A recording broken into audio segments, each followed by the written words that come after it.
Hector Faulkner, 65, and Richard Baker, 13, have been missing now for 6 weeks. Faulkner is Caucasian. Well, they got that wrong because you're obviously white.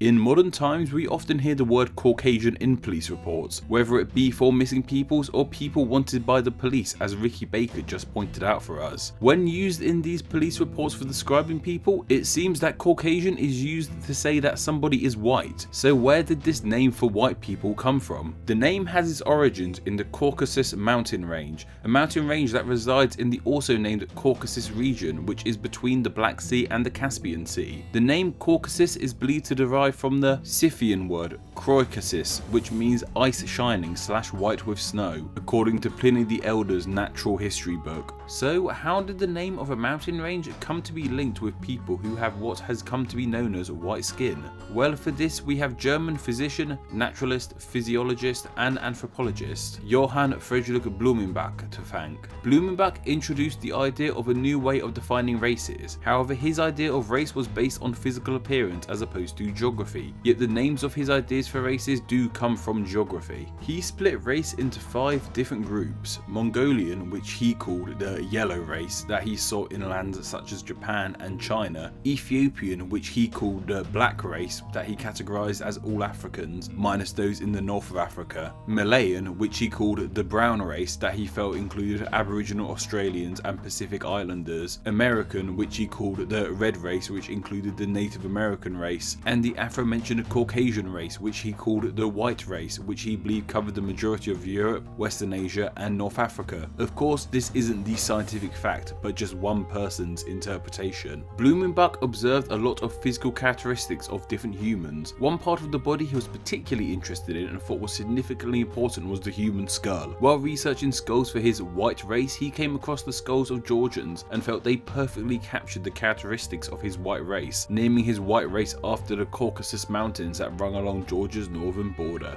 BLUMENBACH's research was carried out during the turn of the 19th century, and of course the world has changed significantly since then. BLUMENBACH was an interesting fella. Despite pioneering the 5 race ideology and going so far to declare the other 4 non-Caucasian races as, and I'm quoting the man here, physically and morally degenerate forms of God's original creation, with God's original creation he believed to be the Caucasian race. Yet despite all this, BLUMENBACH is considered one of the least racist thinkers of the Enlightenment. Historian Nella Irvin Painter explained that throughout his work, and especially in the definitive 1795 edition of On the Natural Variety of Mankind, BLUMENBACH rejected racial hierarchy and emphasized the unity of mankind. Yet BLUMENBACH's ideas have become the foundation of something that has become known as scientific racism, in which people use the biology of others to justify their own superiority, with one infamous example being the use of skull size, as I mentioned earlier, to demonstrate that one race was smarter than the other. This was seen particularly in the United States to justify racial discrimination and slavery. Of course, this is very much not okay. While thankfully the time of legal slavery in America is behind us, there are still many issues with race in this world that we must change. One thing that seems to have changed for good is the use of the 5 races. I've thankfully never seen people from countries like Japan and China be blanketed with the term Mongolian, and thankfully I've never heard of all black people being labelled as part of the Ethiopian race. Yet Caucasian seems to still be a very commonplace name for white people in the English language. Yet as it's a name that has been used throughout history to segregate whites from other races and to depict them as superior, perhaps it's time for the name Caucasian to exit the English language too.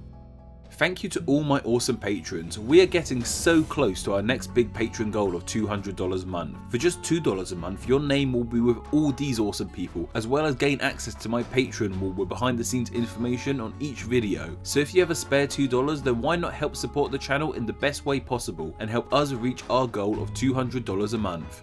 Thank you.